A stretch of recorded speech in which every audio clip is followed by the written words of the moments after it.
Hello दोस्तों, जय माता दी। कैसे हैं आप सब लोग? आई होप आप सब अच्छे होंगे। फिर से हाजिर हूँ दादी नानी की छोटी छोटी टिप्सों के साथ में। तो आप लोग बने रहना हमारे वीडियो में लास्ट तक।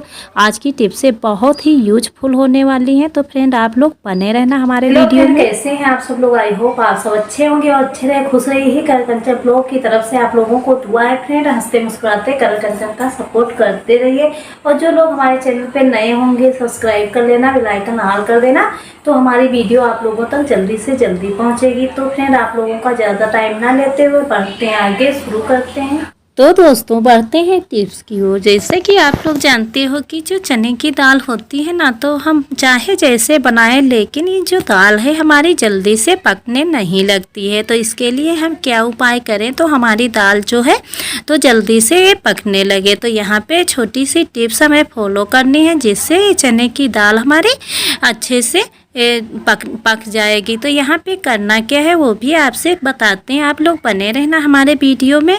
तो फ्रेंड यहाँ पे ले लिया पानी, और दाल डालने के पहले 10 मिनट पहले इस तरह से दाल को भिगो देना है। चने की दाल को इस तरह से भिगो देना है। तो यहाँ पे हम 10 से 5 मिनट के लिए इसी तरह से इसको छोड़ देंगे। उसके बाद में ये जो दाल है अच्छे से हमारी पक जाएगी। तो फ्रेंड यहाँ पे छोड़ दिया था। अब इसके बाद में इस दाल को लेके और अच्छे से इसको धुल लेना है। तो यहाँ पे दाल ये अच्छे से भीग गई। 10 मिनट ही करना है, ज़्यादा नहीं करना है। तो फ्रेंड यहाँ पे दाल धुल दिया। उसके बाद में इस तरह से हम डाल देंगे। डालना है उसके बाद में फिर एक चीज़ करनी है, जिससे ये दाल जो है 2 ही मिनट में अच्छे से पक के और रेडी हो जाएगी। तो यहाँ पे करना क्या है, आप लोग बने रहना। एक और टिप्स है, तो यहाँ पे इस तरह से दाल को दिया है डाल। उसके बाद में हल्दी वगैरह आप लोग डालते हो मसाले, तो आप ऐड कर सकते हो। फिर फ्रेंड यहाँ करना क्या है, यहाँ पे जो कोकोनट ऑयल है इस तरह से लेके 1 बूंद के करीब हमको दाल में डाल देना। इससे हमारी जो दाल है बहुत ही जल्दी से पक के रेडी हो जाएगी। घंटों का काम जो होता है तो मिनटों में हो जाता है। केवल हम टिप्स एंड ट्रिक की धुरू से करते हैं तो हमारे काम बहुत ही आसानी से हो जाते हैं। एक ऐसा लगा छोटा सा आइडिया, आप लोग कमेंट में ज़रूर बताना। इस तरह से जब भी हम दाल को बनाएंगे तो हमारी दाल जो है 2 ही सीटी में बनके और रेडी हो जाएगी। तो बहुत ही अच्छा आइडिया है, यूजफुल है, आप लोग भी ट्राई ज़रूर करना। फिर दोस्तों देख लेते हैं अगली टिप। जैसे कि आटा हम पिसवाते हैं ना, तो ये टिप्स जो है आजमाई हुई है और ये टिप्स दादी नानी की है। तो जब भी आटे को हम पिसवाते हैं तो हमारा आटा जो होता है मोटा होता है। इससे हमारी रोटियां अच्छी नहीं बनती, या हम पूड़ियाँ बनाते हैं तो पूड़ियाँ भी बिल्कुल ही ख़राब लगती। तो यहाँ पे दादी नानी की आजमाई हुई टिप्स हमें फॉलो करनी। यहाँ पे ले लेना इस तरह का जो बर्तन, थोड़ा बड़ा ही बर्तन लेना है। उसके बाद में इस तरह से जो कोई भी इस तरह का दुपट्टा हो या साड़ी हो, कोई भी चीज़ कपड़ा यहाँ पे ले लेना। उसके बाद में इसको अच्छे से लपेट देना। आप देख सकते हो इस तरह से अच्छे से इसे लपेटना। उसके बाद में चाहो तो यहाँ पे लास्टिक लगा सकते हो, या इस तरह से क्लेचर भी लगा सकते हो। कोई भी चीज़ आप यहाँ पे यूज कर सकते हो। फिर फ्रेंड यहाँ पे आप देखिए, इससे हम बहुत ही आसानी से पतला सा आटा बना लेंगे। तो यहाँ पे जो आटा है इसको इस तरह से डाल लिया है, और उसके बाद में हाथों की मदद से बहुत ही आसानी से पतला सा हमारा आटा बनके रेडी होगा। ये दादी नानी की छोटी सी टिप्स है, अगर आपको यूजफुल लगती है तो आप भी ट्राई करना। इस तरह से हम जो भी आटा ये है मोटा सा, ये पतला सा होके रेडी हो जाएगा। देखिए जितना आटा है वो अच्छे से छन रहा। हर तरह की चलनी वगैरह आते ही हैं, लेकिन हमारे पास नहीं होती हैं, तो उस समय हम इस कपड़े का यूज कर सकते हैं। बिल्कुल भी जो आटा है वो हमारा आटा मैदा जैसा बनके रेडी होगा। तो जब भी पूड़ियाँ बनाते हैं तो हमारा आटा बहुत मोटा होता है। इससे जो तेल है वो भी बहुत ज़्यादा लगता है, और पूड़ियाँ जो है तो वो भी खाने में बेकार लगती हैं। तो ये जो दादी नानी की छोटी सी टिप्स है, अगर आप लोगों को यूजफुल लगेगी तो आप लोग ज़रूर बताना। तो फ्रेंड यहाँ पे आप देख सकते हो जितना भी चोकर था ऊपर की साइड में निकल चुका है, और आटा जो है तो नीचे की साइड में। अब आपको दिखाएंगे इसमें जो आटा है कैसा निकला हुआ। तो पहले हम चोकर इस तरह से हटा लेंगे, उसके बाद में आपको अभी दिखाते हैं।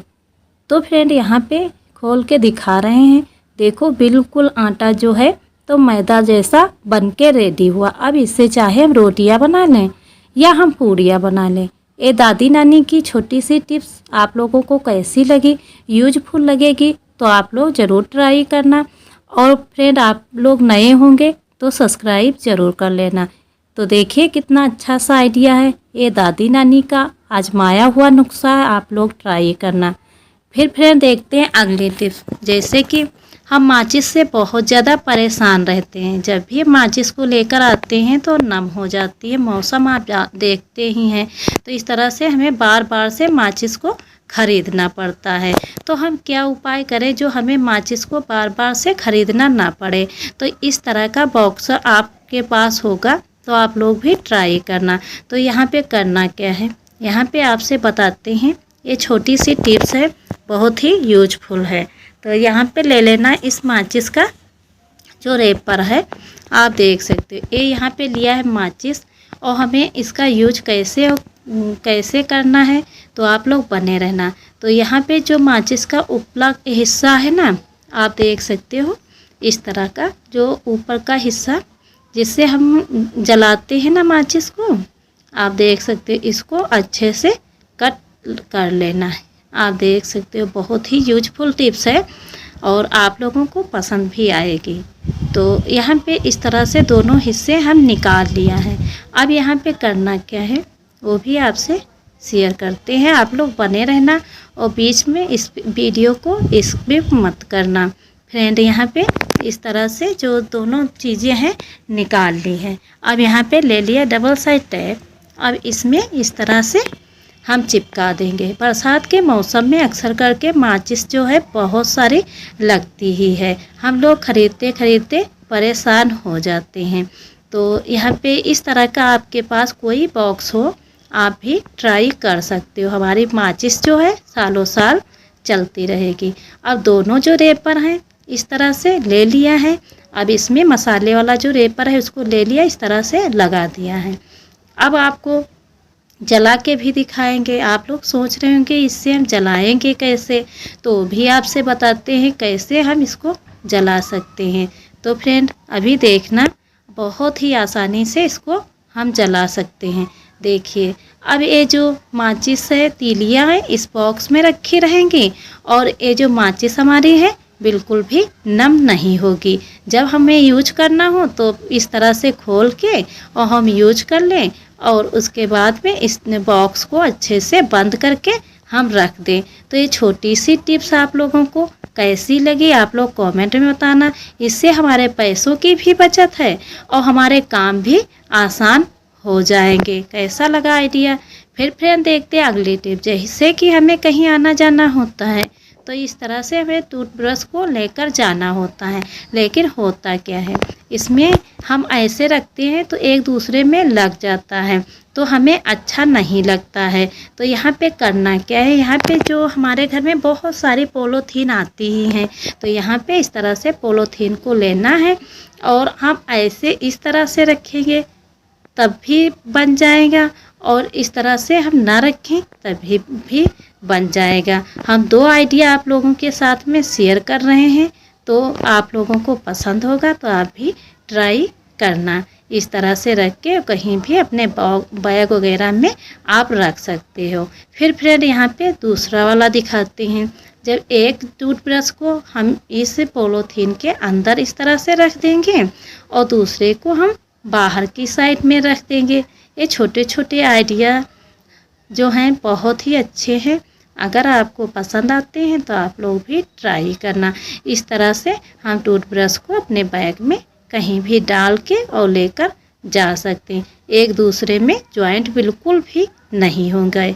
तो कैसा लगा है छोटा सा आइडिया आप लोग कमेंट में बताना। ये यूजफुल टिप्स है, आप लोगों को पसंद आएगी तो आप लोग ट्राई करना, नए होंगे सब्सक्राइब करना। फिर फ्रेंड देखते हैं अगले टिप। जैसे आप लोग समझ रहे होंगे हम यहाँ पे रोटियों को लेके हैं, जब भी हम चकला पे रोटियाँ बनाते हैं ना तो होता क्या है, जब भी हम रोटियों को बनाते हैं इसे बेलते हैं, आपको तो पता ही होगा यहाँ पे हो ही क्या रहा है। तो ये जो चकला है तो बार बार से ये खिसकते रहता है और हमारी रोटियाँ जो हैं तो अच्छे से बनती नहीं हैं। आप देख सकते हो, आपको समझ में आ ही गया होगा। तो यहाँ पे देखिए ये बार बार से हम इसको चकले को जो है तो खींचते हैं, लेकिन हमारी रोटियां बनती नहीं हैं। तो हम पेपर भी डालते हैं, कहीं कपड़े भी डालते हैं, लेकिन यहाँ पे एक छोटी सी टिप्स है, उसकी थ्रू से हम अब रोटियां बनाएंगे तो हमारी रोटियां बहुत ही अच्छे से बन जाएंगी। तो यहाँ पे करना क्या है, तो आप देख सकते रोटी ये काम जो है मिनटों का है, लेकिन ये घंटों का हो रहा है। रोटियां हमारी जल्दी से नहीं बन पा रही, कहीं आना जाना होता है तो ये घंटों हमें लग जाते हैं रोटियां ही बनाते में। तो यहाँ पे करना क्या है वो भी आपसे बताते हैं। तो इसका जो ये चकला है इसको इस तरह से दिया है पलट। अब इसमें करना क्या है, अब ये चकले को इस तरह से पलट दिया है। अब लेना है नेल पेंट, अब इस तरह से नेल पेंट को तल्ली में इसके लगा देना है। जिसके जो चकले में है तो वो बने होते हैं पावा, तो उसमें लगा दे, ना हो तो इसके बीचों बीच में इस तरह से नेल पेंट लगा दें। इससे जो ये चकला है बार बार खिसकता है तो खिसकेगा नहीं। तो फ्रेंड अभी आपको रोटी बेल के भी हम दिखाते हैं। ये जो टिप्स है ये दादी नानी की है और बहुत ही यूजफुल टिप्स है। अभी आपको रोटी बेल के दिखाएंगे। तो इसको हम कर दिया है सीधा। अब यहाँ पे क्या करना है, अब ले लेंगे रोटी, और रोटी जो है देखिए बना रहे हैं, लेकिन रोटी हमारी जो है तो बन रही है आसानी से, और ये जो चकला है ये खिसक नहीं रहा है। तो इस तरह से हम टिप्स एंड ट्रिक की थ्रू से काम करेंगे तो हमारे काम बहुत ही आसानी से हो जाएंगे। बहुत ही आसानी से यहाँ पे हम रोटियों को बेल रहे हैं। तो कैसा लगा छोटा सा आइडिया, आप लोग कमेंट बॉक्स में बताना ज़रूर। इस तरह से हम अपने सारे काम बहुत ही आसानी से कर सकते हैं। अब ये जो घंटों का काम था वो हमारा मिनटों में होके रेडी हुआ है। तो है ना अच्छा सा आइडिया। इस तरह से हम टिप्स एंड ट्रिक के थ्रू से काम करते हैं तो हमारे काम बहुत ही आसान हो जाते हैं और हम अपने कामों से जल्दी छुट्टी ले लेते हैं। तो है ना आसान तरीका, आप लोग कमेंट में बताना, और नए होंगे तो सब्सक्राइब कर लेना, बेल आइकन ऑल कर देना, तो हमारी वीडियो आप लोगों तक जल्दी से जल्दी पहुंचेगी। तो कैसा लगा मेरा छोटा सा आइडिया, कमेंट